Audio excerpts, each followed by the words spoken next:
Welcome to For the Love of It, Tafe New South Wales sessions. I'm your host, Steph Pappas, and on this special edition, all our guests share a common pathway that Tafe New South Wales have supported their dreams.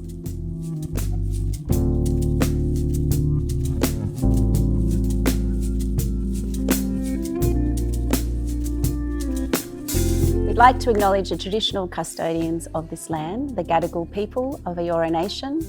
We pay our respect to elders past, present and emerging. Today we're excited to introduce a remarkably creative spirit, Oded Prior, the founder of Junkyard Beats, a unique ensemble that turns the concept of a traditional band on its head by crafting instruments out of recycled materials.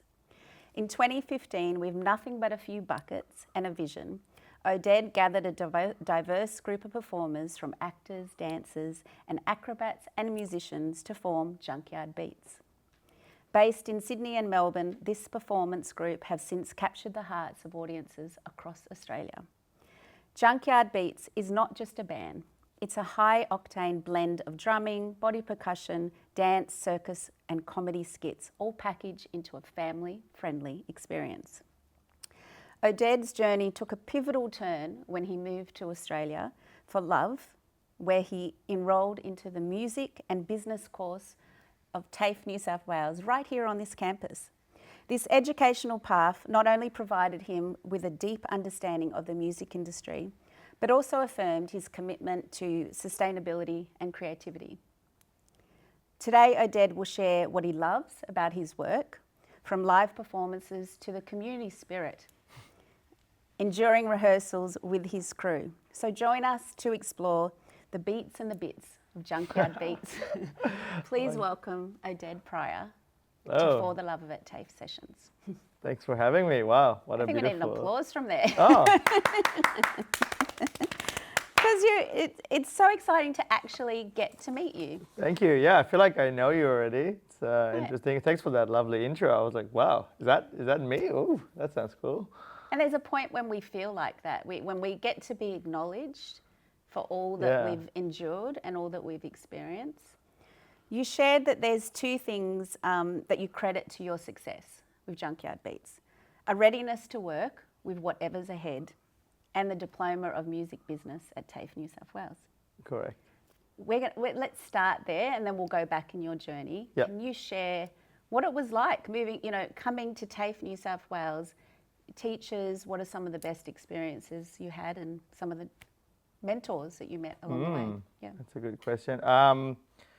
Yeah, you're right. I did arrive here. I didn't know anyone. I had nothing, physically nothing. I had a lot in my head, lots of ideas and dreams, but I didn't really know how the industry works here. So coming here to Tafe, New South Wales, and studying the music business course that I've done two, and yeah, I was like, oh, wow, this is such a good insight of what's actually happening here on the day-to-day basis.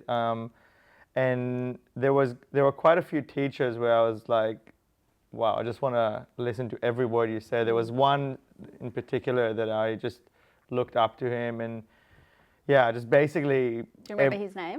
Yeah. Okay. Should I say it? Yeah, of course. Neil Hunt. Okay. Yeah, Neil Hunt. He was a manager of a few bands, and yeah, I think he just also saw like a lot of potential in me, and like really, I think he took me a bit of as a project, and everything he asked me to do, I basically just immediately applied it onto Junkyard. So, and it was like really helping me develop the whole thing and understand, and, a bit of contacts and networking and direction. And I would consult with him about a few things, and he always was there to help me. And yeah, a very direct person that just tells you exactly what they think, no bullshit mentality. And that's the kind of style that I have as well. So I think we worked really well together, and yeah, learned a lot from there. I also met a few people that were in the group back then.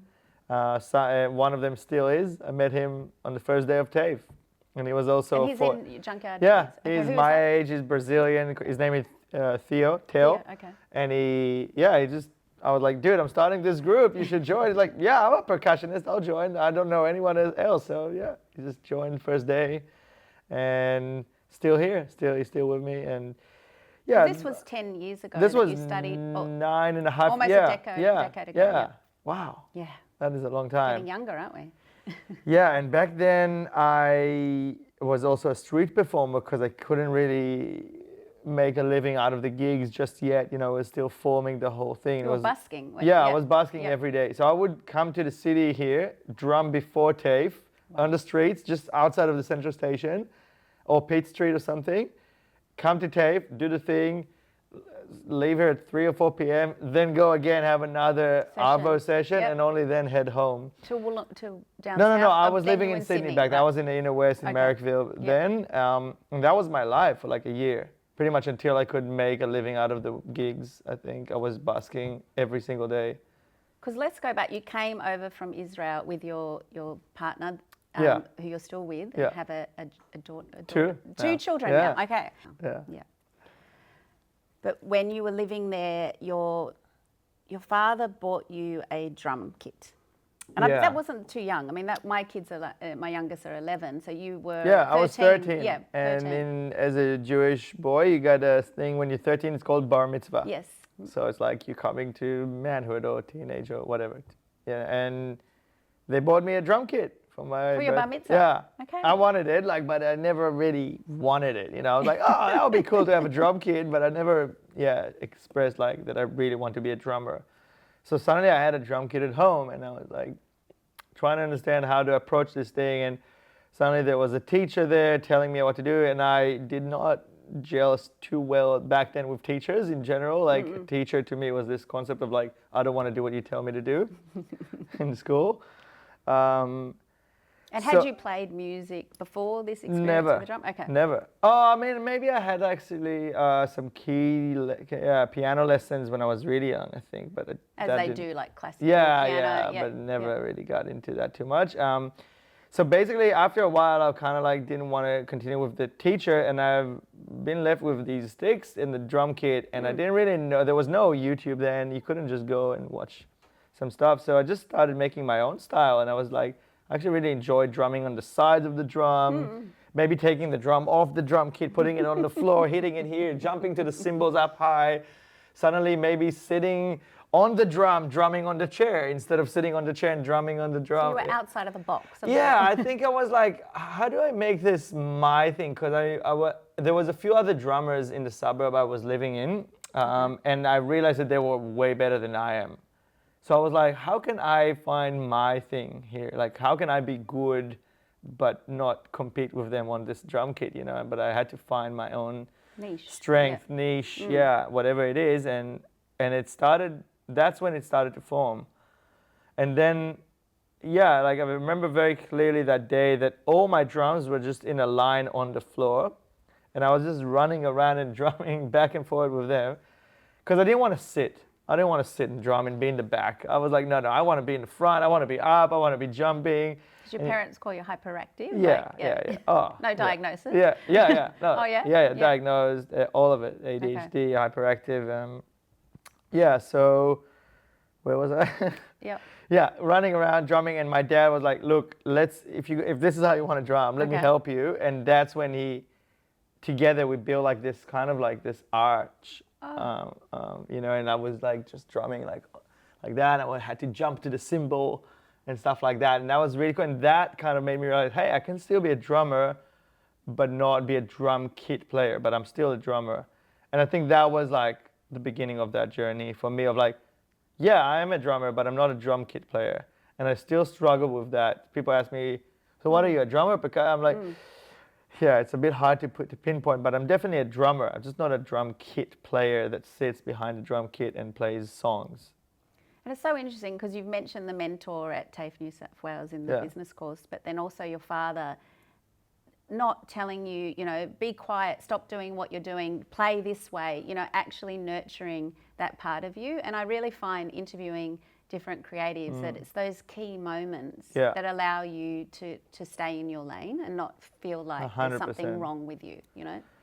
If I didn't have the support of both my parents, not just my dad, but my mom as well, I don't think I would have continued that road because it's very loud. Neighbors were complaining. it meant potentially that I'm like drumming a lot on everything, making a lot of noise, racket at home. Yeah, it was like full on for them, I guess. I've had two sons Yeah, play drum exactly. kits, and I've had the council and the police come when we were living Right. in Erskineville. Now we're actually in a lot of traffic in Camperdown. I'm like, oh, now they can play drums because there's a lot of traffic. Yeah. But I No totally one's hear bothered. you. Yeah. Yeah, so it's like, it's Yeah. a thing, you know, and like, Yeah. if I didn't have the support back then, I don't think I would have continued. So yeah, thanks mom and dad for supporting. Beautiful. Yeah, and speaking of mentors, came another mentor Okay. later. Yep. I don't know if you want to get into that now, Yes, but of yeah, course. there was like this other guy that he was a junk percussion master. Is this Navon. Yes, I was just Navon. about to go. Oh, there you go. See, we're Cool. in tune. Yeah, Navon chronologic- and the Demente. band called Yep. was Demente, Yes, which okay. is, Yes. you know, like And so tell me now how you cross paths with Navon. Like, yeah, so I auditioned to his group when I was 22 or 3 or something, Okay. 24 or something like that. And he could see the hunger, the motivation, the fire within me, but I wasn't professional at anything, you know. I was not a professional performer, or not a professional drummer, or not a professional dancer. isn't it interesting? Yeah, you But I don't- could yeah. do all these things, but I just didn't had real proper lessons in all of them. I Yep. was just training myself basically from a very young age. I love dancing and I love acting and I love comedy and I love drumming, you know, and it's just like spending hours in the shed in the back, because my dad put all his drums in the shed in the back, and there was like that was my place to practice. And he just showed me, yeah, the ways of body percussion, junk percussion. Your dad did. No, Oh, no, the- yes, your Navon, mentor. Navon, this yeah, guy, Navon. yeah, Yes, sorry. Yeah. Navon, he was like, I'll take you as a project, and he kind of guided me through this world, and I've learned a lot from him, how to build drums, how to build other instruments, you know, like I've never was very handy before, and suddenly I was like, oh, right, this is part of what I do, I build drums. Suddenly I need to understand how to work with all these power tools, and how to understand the sound, you know, like, because if you make a drum and you don't make holes, like it'll sound one way, but if you make a hole, the sound will come out. Where do you put the hole? How big is the hole? How many holes? Vibration. Yeah, exactly. yeah. The frequency, the Frequency, vibration, how to tighten the skin, how to tune it, how to build it in a way that it will like be endurable with, like, you know, hitting it, throwing it in the air, dropping it on the floor. Like it needs to be able to take all that hits. And so he really opened my mind to this world specifically. That since then I've never looked back and never looked right or left. I just like, this Because is you it. toured with him for like 6 years. Yeah, I was with him. We did all kinds of shows and gigs and workshops and school shows, and we went to Europe and we went touring in Israel, touring around Israel, and it was great. But there was also this side of me that was like, I was always like the sidekick a bit, and always a bit like the entrepreneur. Like, yeah, and I was always kind of like, when will my moment come? Not in like an evil way. Yeah, it kind of became Dr. Evil, you know. But So I just felt like, when will my moment come? 1 million buckets. I love it. Yeah, no. So I was like always in the back of my mind. I knew that like my time will come, and I'm just still learning until I felt, okay, this is it. Like, And it was your partner at the time that said, why don't we move to Yeah. Australia? Was she wasn't she's from Aussie. She's Israeli. Australia, and you Yeah. met over there? We met over there. We were Okay. together. Then she moved here. We broke up. We came back. It was like a love whole these journey. stories, Yeah, yeah. many years of like long distance relationship.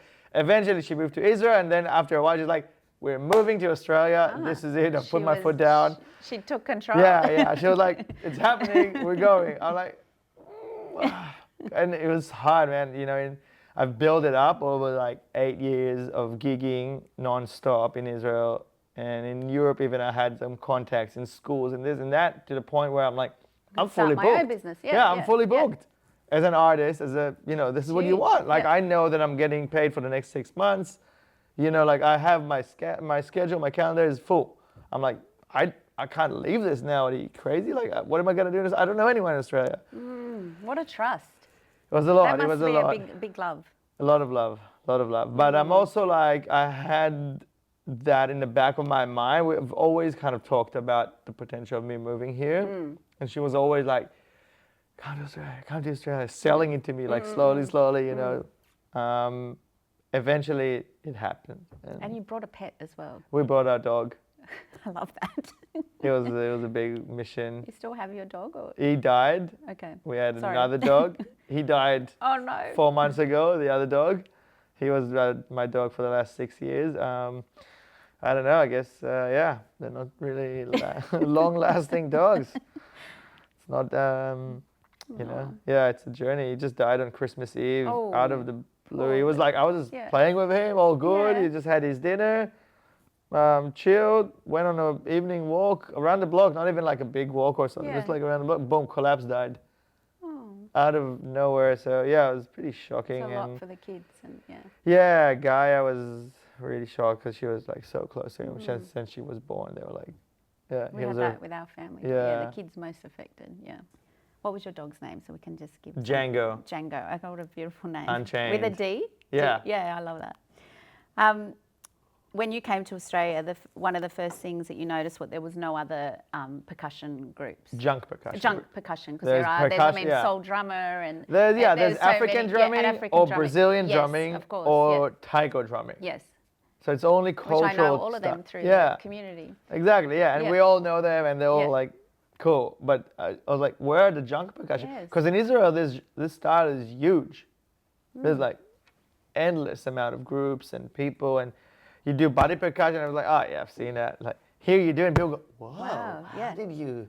and you know, I can drum on a bucket, and people go, oh my God, you're so creative. Here's $50, whatever it is. You know, I'm like, yeah, I mean, it's just a bucket.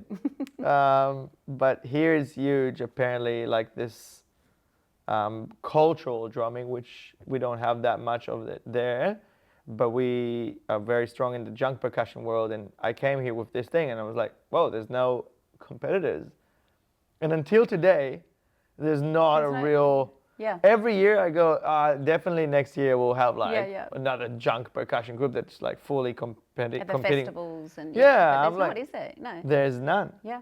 Zero. Yeah. If you find one, let me know. I'm like, I'm actually kind of keen because it just like will motivate me a bit more, a bit of competition, you know, but it's just...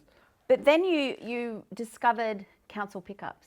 Oh yeah, that was a moment for sure where like I was Christmas Day.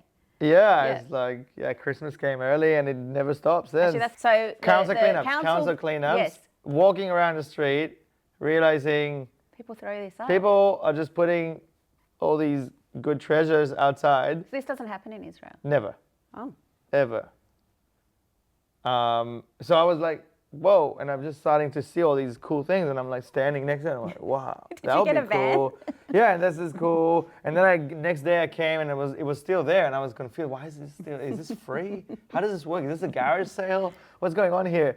And eventually, I realized it's all free, and I can just take it all. And that was like the moment. I was like, I have to buy a van. I have to buy a van this week.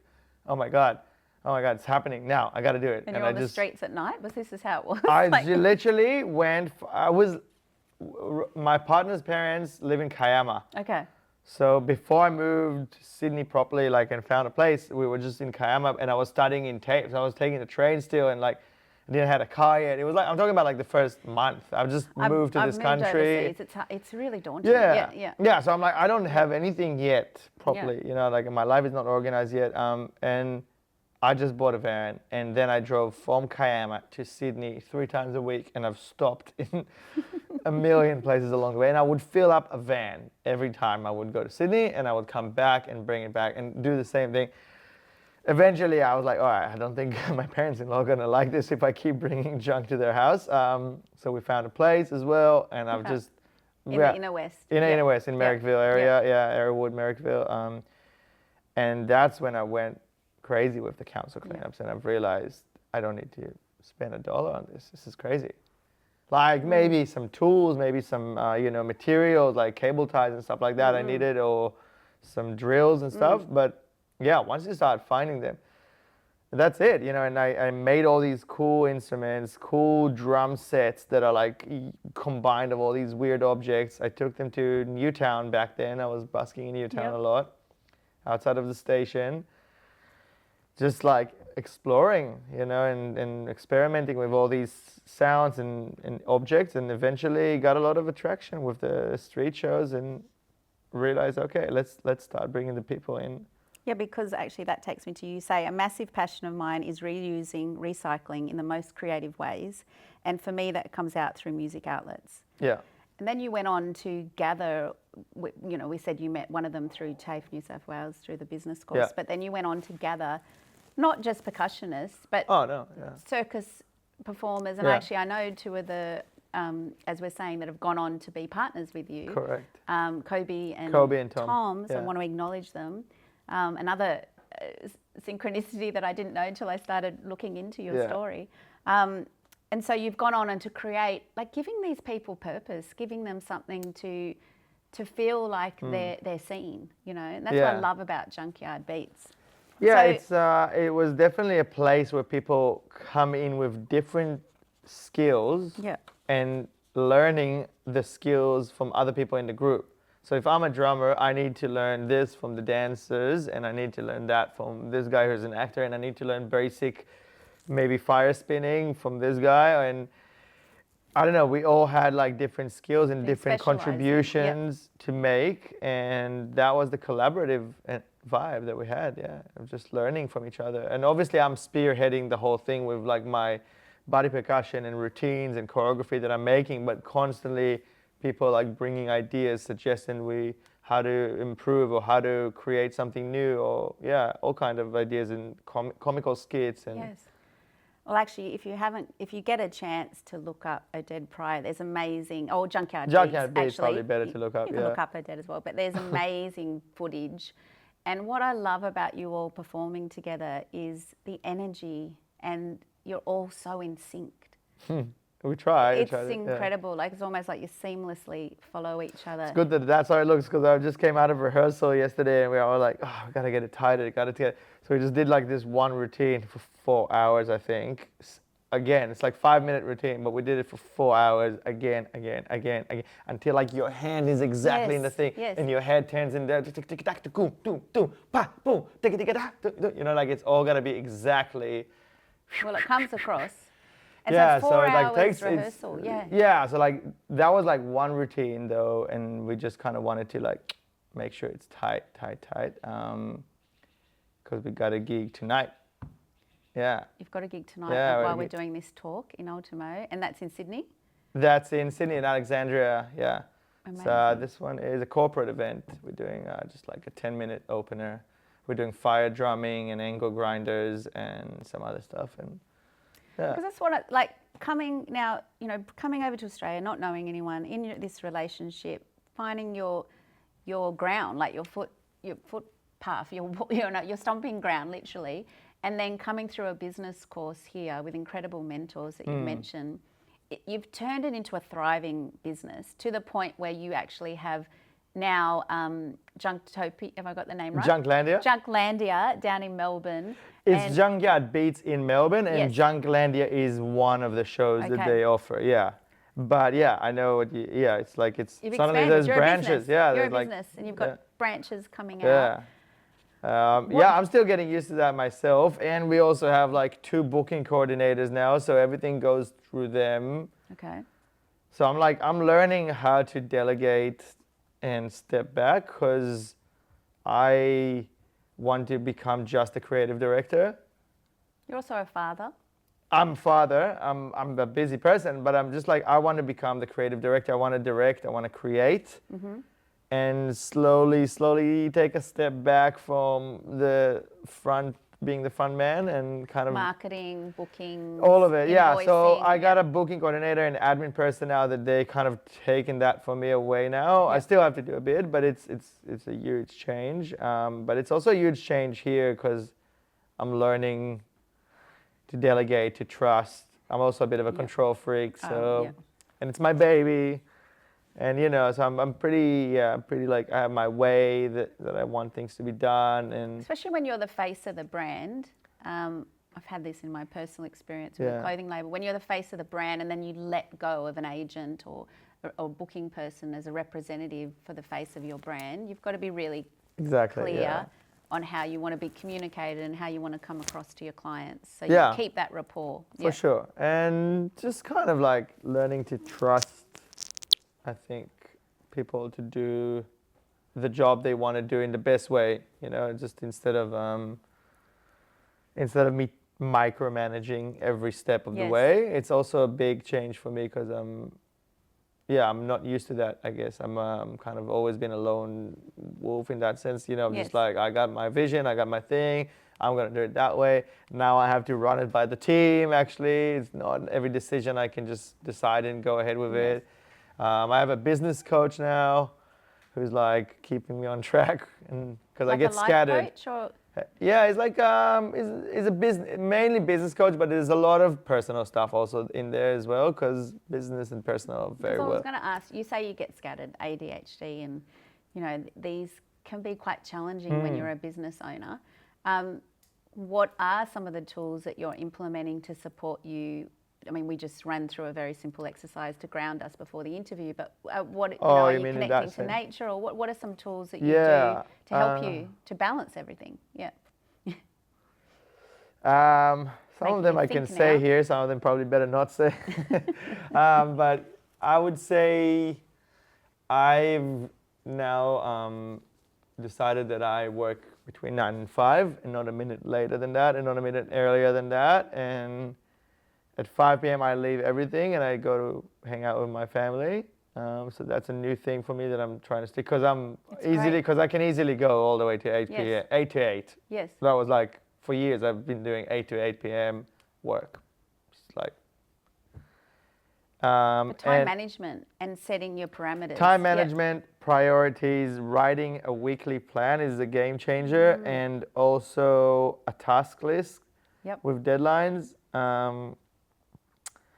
We're implementing a lot of systems now within Junkyard Beats on how do we book things, like how is a booking happening. You know, there's systems now instead of like look it up in the email, what did she say, where we park, where do we go, you know, like all this stuff is just like there's very clear systems now, so that's helping me, taking a lot out of my brain and just into a sheet. And I try to meditate as much as I can. I don't do it as often as I would like to, but I would love to do it every day. Ice bath. Yeah. I got an ice bath at home. Yep. Yeah, Wim Hof, ice bath. These things, and I think something physical in the morning for me just like helps me. If it's a quick walk outside, physical play with my daughter. If it's a few push-ups, chin-ups, whatever, dancing in the morning in the living room and with my daughters, put some music. This is something that sets me on that thing. And move that energy. Yeah, because sometimes you wake up and you feel that the vibe is not there and I'm not in the right headset and I gotta go sit now. All I could do is this 3 Zoom meetings back to back with these, potentially pitching some stuff like for a project for some big clients.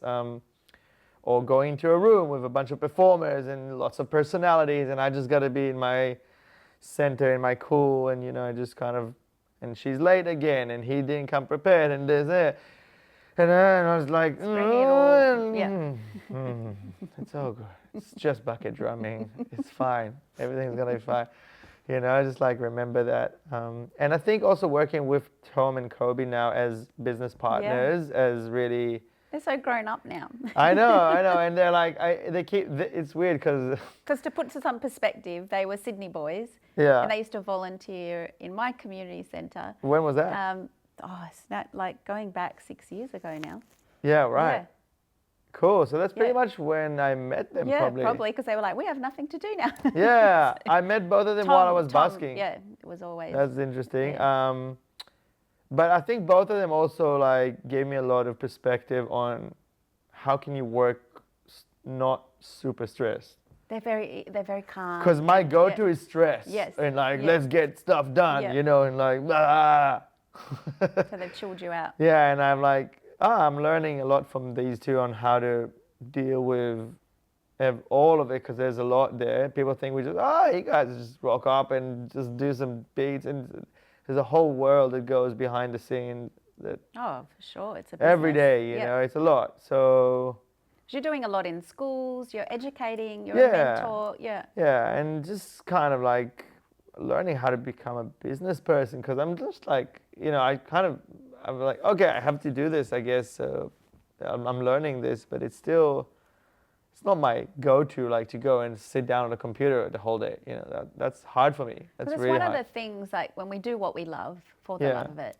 it's understanding, and that's why education can play such a great role, that there's one thing that you love, even if it's fashion or playing an instrument, but then there's all these other bits that you're going to have to get up and continue to tune into what you're passionate about to keep you going. Exactly. Which is what we were talking about, what helps you keep you going. And is one of the things that I read about that lights you up, that you're passionate about, is when you get into that rehearsal and it works, and also when you're in the live performance. Yeah. And you see that response from the kids or from the audience or the festival.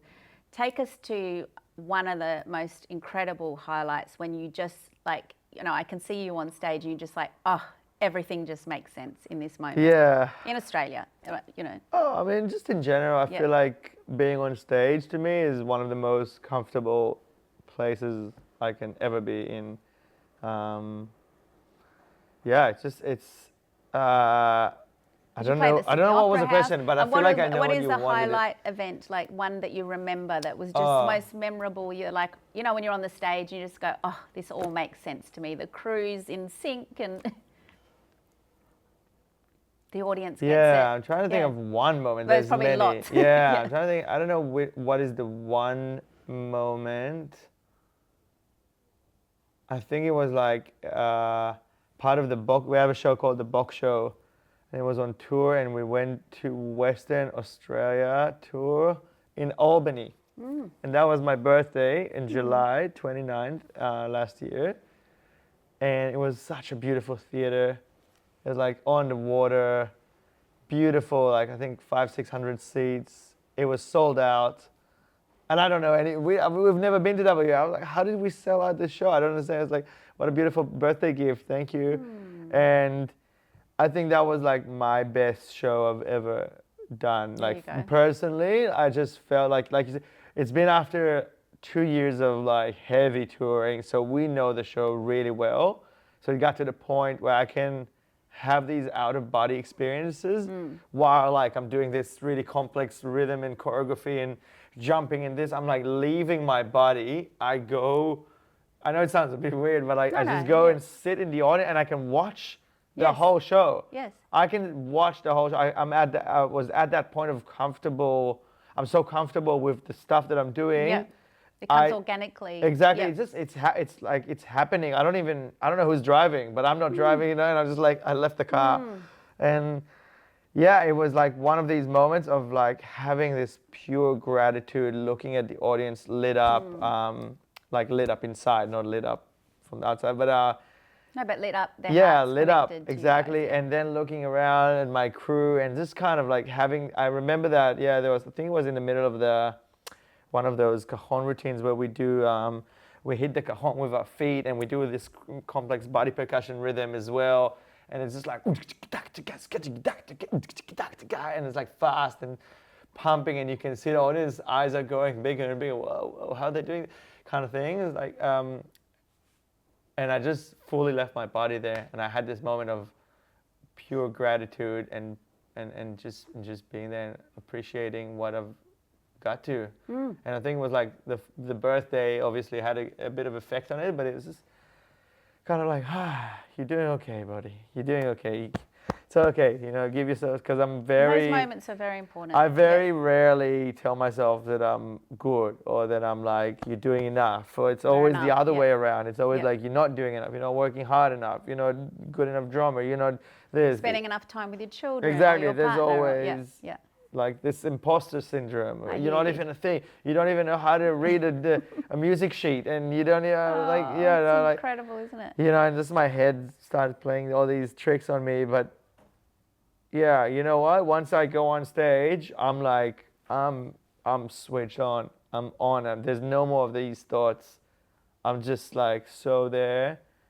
And especially if I got a good crew around me, I I want to inspire people to so they see, wow, look at what they did with some plastic bags or cardboard box or whatever it is, a PVC pipe, and and it can just inspire them to go and reuse and make some music out of junk, out of recycled materials. That's kind of how I see my role to play in this world, in this life. This is what I know and this is what I can give, and hopefully I can light up some person there, and maybe that will change their life. Maybe they'll go like, wow, and I can do that same. Or maybe there's this really angry or hyperactive kid out there that doesn't know what to do with all this energy that builds inside. Which is big at the moment, the ADHD and for sure. And just like I go to so many schools and I see these kids and they're climbing on the walls, and the school doesn't know how to let them channel out this aggression. Instead of like, here's some drumsticks, here's a bucket, go out there, I'll see you in 10 minutes. Hit it as hard as you can. I don't care if you break it.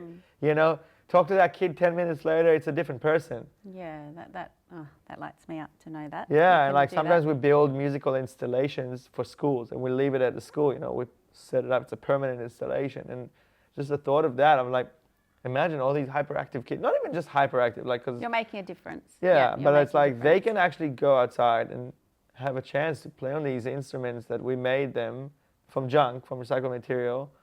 And maybe that will like change their perspective, hopefully, and they don't think, oh, I don't have money, that means I can't play music. No, it's not true.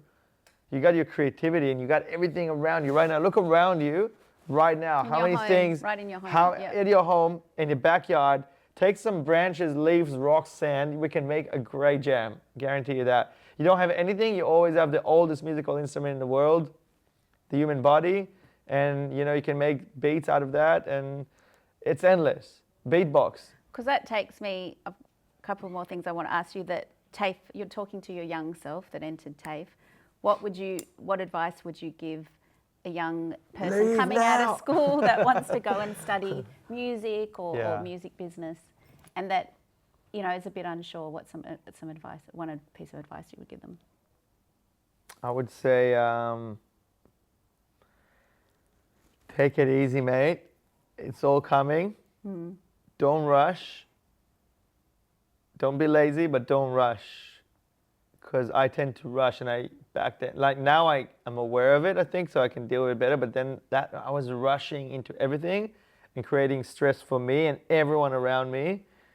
So pay attention to the pathways that open. Yeah, and enjoy the journey. And enjoy the journey. Don't forget to enjoy the journey. I literally wrote that now in where I'm working. I have this huge, it says enjoy the journey, because I'm like, keep forgetting to enjoy. I also have what by when. It's like, what are you going to do by when?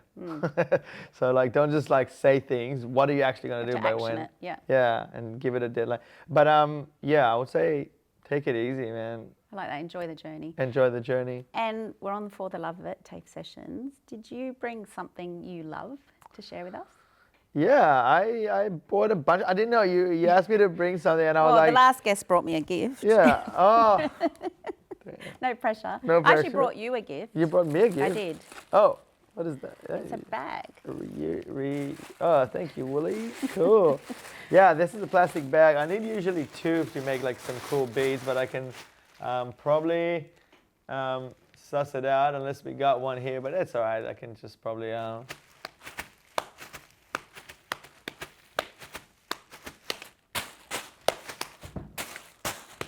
Wow.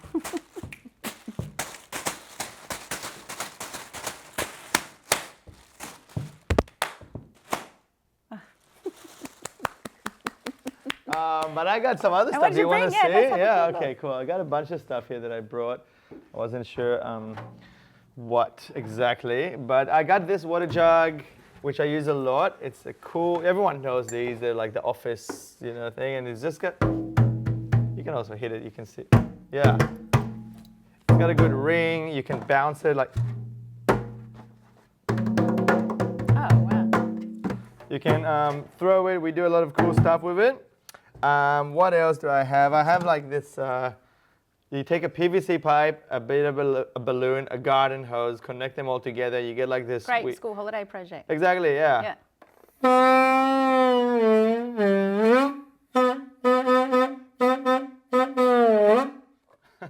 So you got that little thing. This is pretty cool. This is a cool instrument. So this is, we call these the melody bottles. Oh. And you can kind of change. That's a vibration. Yeah, you can change the tune. There's a tire valve attached to this. So now there's not much of a sound, but check it out. Like I got a bike pump. I'm gonna hold this. Yeah, you hold it, and cool. Let's see. If you. Oh, pump yeah, it. Can you pump? Don't Yeah, just hold yeah, it. Okay. Yeah, you can do it. I'm working my muscles now. So you can hear the sound Yeah. changing every time you get more air. The pitch goes higher and higher. So you can tune these into notes and create a xylophone basically. Could you build them like? Yeah. And it's super easy. It's just like a tire valve that's cost 20 cents, and you drill a hole. Don't and let you out all your secrets, because we don't want any It's not competitors. mine. I didn't invent this. It exists. And you can make them Sounds and so color cool. them, and yeah, they're fun. There's like a cardboard box, which is always fun. You can kind of like.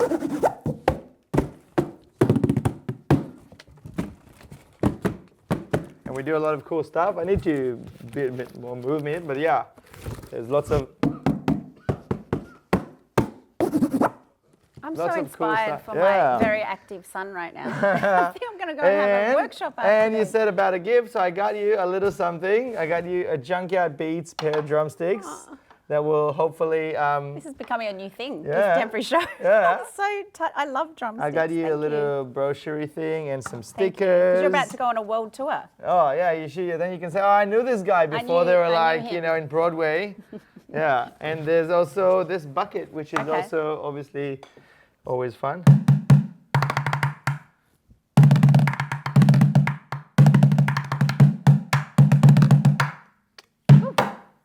Cool. So you can always use a bucket, and everything that's around you can become an instrument. But like I was saying before, the body. The human body, that's my main thing. I would say that's my. Let's go out with that, with the body for the love of Give it. you a beat. Yeah, let's do it. An exit beat. Thank Cool. you so much for Thanks being for on. having me. Thank Yeah, you, it's Oded such a Prior. pleasure, and yeah, I appreciate you giving me the chance to talk about my journey, and Love it. thanks for inviting me. Thank you. All right, give it a beat. Here we Yes. go. Where's it?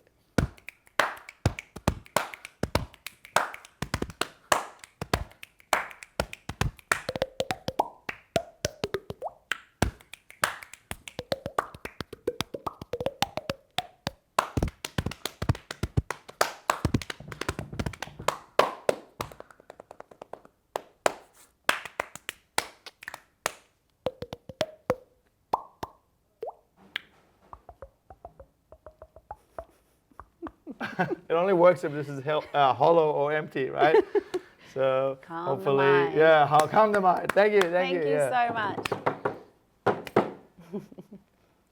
Thank you so much for joining me, Oded Prior, to For the Love of It Tafe Sessions.